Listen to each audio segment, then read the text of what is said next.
But my question to you was that जब आप already divorce हो जाते हैं for whatever reason, good or bad, तो आप के हाथ में रजामंदी का कोई चॉइस ही नहीं रहता है क्योंकि आपके पास रिश्ते आने बंद हो जाते हैं। मैं आपसे एक सवाल पूछता हूँ, ये हमारे यहाँ की फेमिनिस्ट का बहुत बड़ा क्वेश्चन है।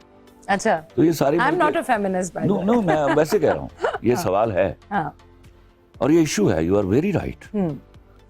मैं ये तमाम खातीन जो इस किस्म की बातें करती हैं, ये अपने भाई क्यों नहीं ब्याह देती उनके साथ? भाई क्यों नहीं ब्याह देती? हाँ, I have lots of cousins who've married divorced women. तो फिर परेशानी का मसला तो नहीं है। You have ना, तो you should recommend to other girls. और इनफैक्ट मैं तो ओमान में रही हूँ 3 साल, जहाँ बाकायदा सिंगल मर्द जो हैं वो प्रेफर करते हैं टू मैरी डिवोर्स्ड वुमेन, क्योंकि हमारे इस्लाम में लिखा है कि आप उनको पनाह दें जो कि या तो विडोज हैं या डिवोर्स्ड हैं या किसी मजबूरी से वो। आपने जो इस्लाम पढ़ा है उसमें मुतल्लिका औरत सबसे आखिर में आती है। मुतल्लिका मतलब? डिवोर्सी औरत सबसे लास्ट में आती है। एक शख्स हुजूर सल्लल्लाहु अलैहि वसल्लम की खिदमत में हाजिर हुआ, पूछा या रसूलुल्लाह शादी के लिए मौजूद तरीन औरत कौन है? आप सल्लल्लाहु अलैहि वसल्लम ने फरमाया कुंवारी। उसने कहा या रसूलुल्लाह शादी के लिए उसके बाद मौजूद तरीन औरत कौन है? आप सल्लल्लाहु अलैहि वसल्लम ने फरमाया कुंवारी। उसने कहा या रसूलुल्लाह शादी के लिए उसके बाद मौजूद तरीन औरत कौन है? आप सल्लल्लाहु अलैहि वसल्लम ने फरमाया कुंवारी। उसने कहा या रसूलुल्लाह शादी के लिए उसके बाद मौजूद तरीन औरत कौन है? आप सल्लल्लाहु अलैहि वसल्लम ने फरमाया बेवा। उसने पूछा या रसूलुल्लाह शादी के लिए उसके बाद मौजूद तरीन औरत कौन है?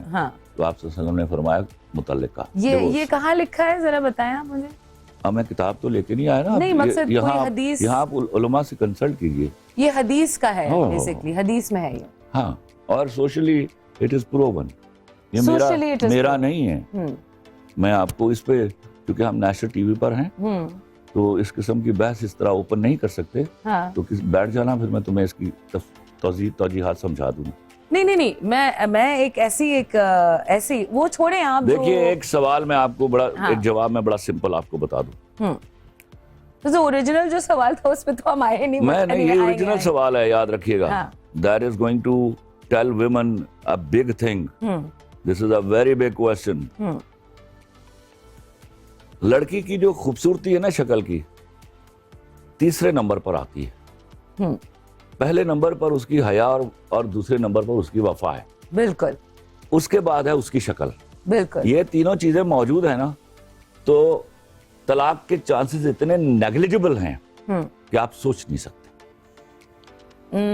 आप कह रहे हैं कि तलाक की ये 3 लड़कियों में है तो तलाक नहीं है, लड़कों में क्या होना चाहिए? देखिए, मैं जनरली बात कर रहा हूँ। जब हम जनरली बात करते हैं तो उसमें एक्सेप्शंस रखते हैं। May be it is 80%, may be it is 85%, 15% का क्वेश्चन दिया हुआ है।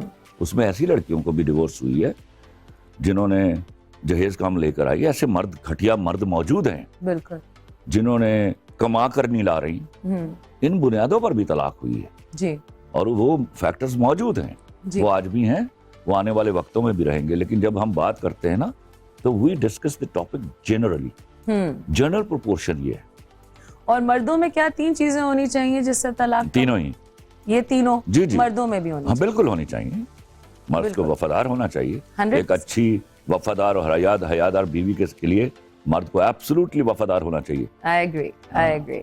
अच्छा, तो अब वापस क्वेश्चन पे आते हैं कि जो रजामंदी जिसकी हाथ से ले ली जाए, जिसके पास वो ऑप्शन ही नहीं हो कि भाई मेरे पास रिश्ते आ रहे हैं, उसकी उम्र गुजर जाए या कोई ऐसा, तो इस सूरत में आपका क्या ख्याल है कि लड़की को क्या, can she do friendship with somebody? Is that okay? Friendship वो घटिया धोखा है। फ्रेंडशिप घटिया धोखा? हाँ, वो घटिया धोखा है जो मर्द और औरत की दोस्ती को मानता ही नहीं है किसी कीमत पर भी। तो फिर वो शादी कैसे करेगी? ये इट इज नॉट। देखिए, शादी के लिए और बहुत से रास्ते हैं।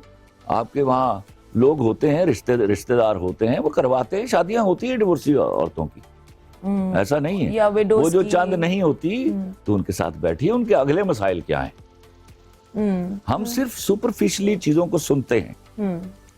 हर लड़की को दूसरी लड़की अपने मयार के मुताबिक नहीं समझनी चाहिए।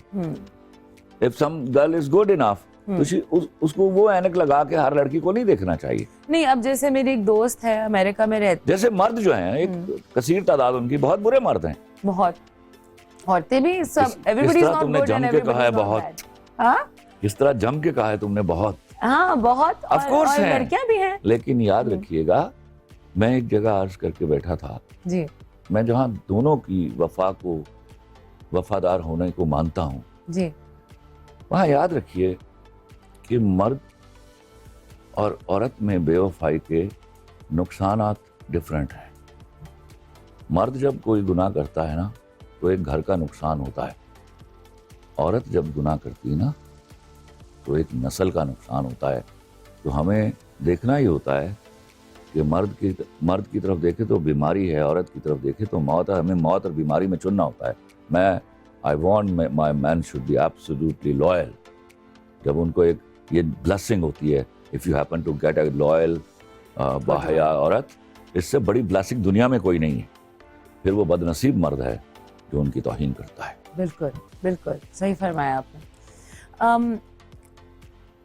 खलील साहब, आप मुझे बताएं कि ये जो फैमिलीज़ होती हैं जो जल्दी कहती हैं अपनी लड़कियों को ज़रा जल्दी शादी कर लें, और लड़कियां जो हैं वो बहुत इजीली इन्फ्लुएंस हो जाती हैं क्योंकि उनको बहुत शौक़ होता है शादी का, और वो बहुत कम उम्र में शादी कर लेती हैं। आपका इसके बारे में क्या ख्याल है? अच्छा, अब जरा आराम से इस बात को सोचो, अपने सवाल को ही सोचो। जी, लड़कियां इन्फ्लुएंस हो जाती हैं, ये रजामंदी आ गई। बिल्कुल। हम पहला सवाल कर रहे थे कि लड़की की रजामंदी नहीं पूछी जाती। तो खुदा के वास्ते ये तरबियत शुरू कीजिए ना कि लड़कियां इतनी जल्दी इन्फ्लुएंस ना हो। तो इसमें कोई सिर्फ ज़बानी कलामी फैक्टर नहीं होता, फितरी और मेडिकल फैक्टर्स होते हैं जब लड़कियां इन्फ्लुएंस हो जाती हैं। Every girl does not get influenced. तो उनकी तरबियत होने की जरूरत है कि बच्चे, ये एज नहीं है शादी की।